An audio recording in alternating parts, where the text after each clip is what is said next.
Pemirsa, setiap bulan Ramadan ada tradisi unik di Aceh, yaitu membagikan kanji rumbi seperti di Desa Ringblang, Kecamatan Meredu, Pidi Jaya. Jelang berbuka puasa, puluhan warga mengantri mendapatkan kanji rumbi yang dibagikan secara gratis.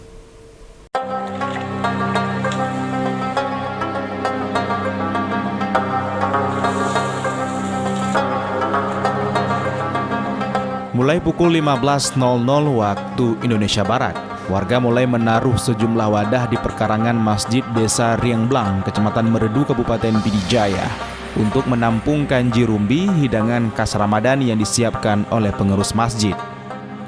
Kanji rumbi dibuat dari beras, udang cincang, wortel cincang, seledri, jahe, serai, dan rempah-rempah yang digiling halus.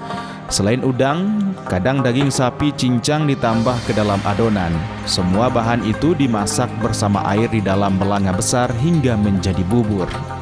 Kanji rumbi diyakini memiliki banyak khasiat bagi kesehatan karena terbuat dari rempah-rempah alami. Selama Ramadan, satu belanga besar disiapkan untuk memasak kanji rumbi di pekarangan Masjid Desa Ringblang.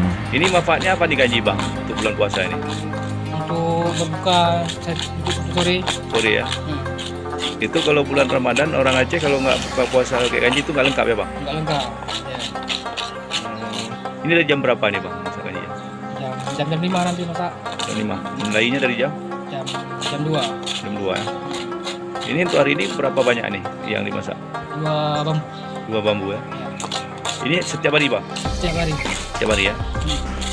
Ini apa memang khusus setiap hari atau gimana nih, Bang? Itu bulan-bulan puasa aja. Bulan puasa. Kanji rumbi merupakan salah satu hidangan khas Aceh yang biasa ditemui di bulan Ramadan. Setiap hari pengurus masjid membutuhkan dana sekitar 1 juta rupiah lebih untuk menyiapkan satu belanga kanji rumbi. Pada era Kesultanan Aceh, kanji rumbi merupakan hidangan spesial untuk para raja dan tamu-tamu kerajaan pada bulan Ramadan. Hidangan tersebut juga jarang ditemui di luar Ramadan pada era Kesultanan. Dari Kabupaten Pidi Jaya, Jamal Pangwa, iNews melaporkan.